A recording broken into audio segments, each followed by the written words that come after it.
are Marathon Meeples, and we are here to do part 1 of the board game starter kit. We're going to be talking about 5 different game mechanics and what games would be a great way to introduce yourself to that mechanic.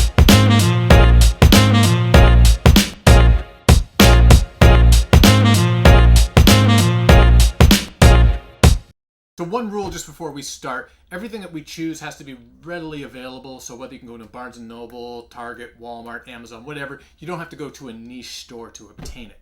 So we're going to start with card drafting, and we have chosen Point Salad. This game is a great introduction to card drafting because the majority of the game is surrounded around that mechanic.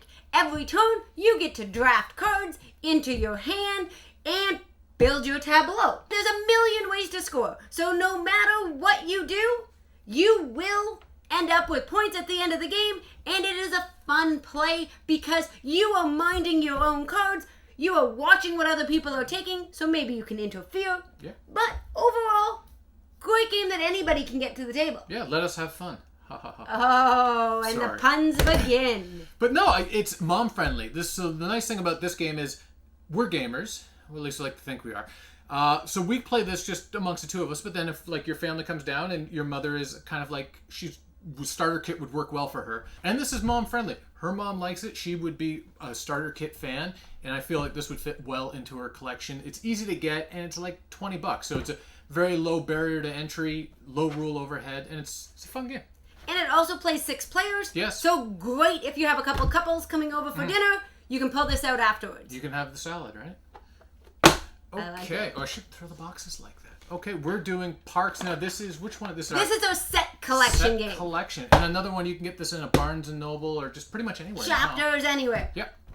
So this is a great game for a beginner's collection because the theme is all over this game. And you will truly enjoy your first several plays just making your way through the cards. Yeah, and the production is awesome. Like, it comes with a great sorter, everything, the art, everything is well done. So I think sometimes when it comes to a starter set, you don't want to bring something that's kind of bland, and like, that's the one thing, Point Salad is colorful, and this has great components, artwork, and everything else. So these are easier things to get to the table for newer gamers or just people that are also introducing other people to games. Absolutely. So in this game, you are a hiker, you're making your way through the parks, and you are collecting resources along the way in order to fulfill different things throughout the game. So overall, yes, you're going to be doing some set collection. As you'll notice with all of the games that we are showing you, there is going to be some crossover between mechanics because most games have more than one mechanic. That's modern board gaming now, right? Like, so that is Parks 4 set collection. okay. We actually have, we have 2 tile laying games. Yes. Tile laying, and we're taking basically the OG tile laying game, or at least the most popular original one, Carcassonne. And we also have, if you want to step it up a little bit, Carcassonne Hunters and Gatherers. So these are the crux of tile laying. That is what they are. You are laying your tiles and you are trying to fulfill different objectives as you go and using your meeples in order to collect points. Yeah, it's just, to me, it's like such a classic that like tile laying is almost a must if you're going to have in a collection.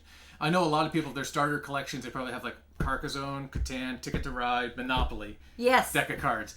So I definitely think if you're going to have a tile laying game, this is a great place to start. It is 2 to 5, and some of the expansions take it up to 6, and very low rules overhead again. Easy to set up, you just get it to the table. This one, a little more advanced. I think I prefer this one. I don't know if you do. Yeah, there's a little more strategy and some unique attributes where you can lose points. And Matthias is phenomenal at getting in my soup. But that being said, it is a fabulous game and has a little bit more meat on it, so you can grow into it. For sure. Carcassonne, the original, Start there, though. start here, and you can buy expansions if you want. As of right now, Hunters and Gatherers does not have an expansion. No.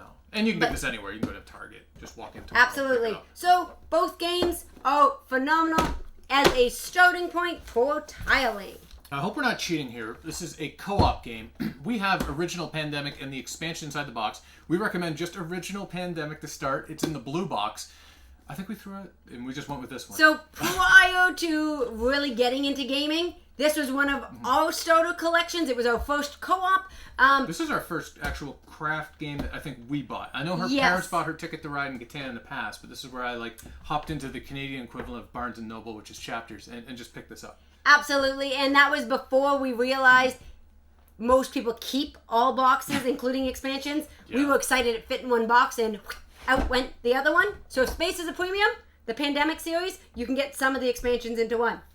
But it is a great option for co-op if you are not somebody who wants to go after other players, or you have players who are leery about getting in.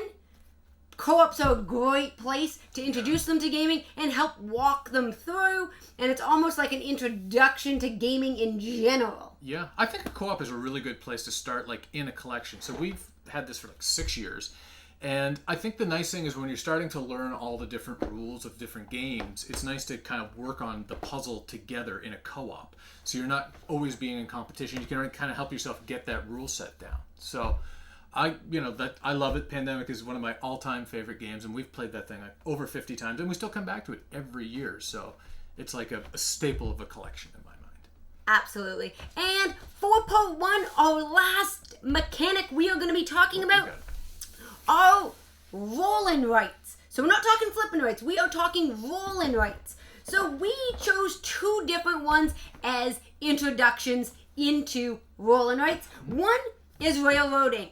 Here you are trying to connect roads and railroads. It comes with dry erase boards and dry erase markers, which I am a huge fan of when it comes to roll-in rights. And it's really simple. You can't go through a road with a railroad. There are some that allow you to go under them. And you're rolling dice, using the symbols on the dice to draw in. That is what a roll-in right in the simplest form is.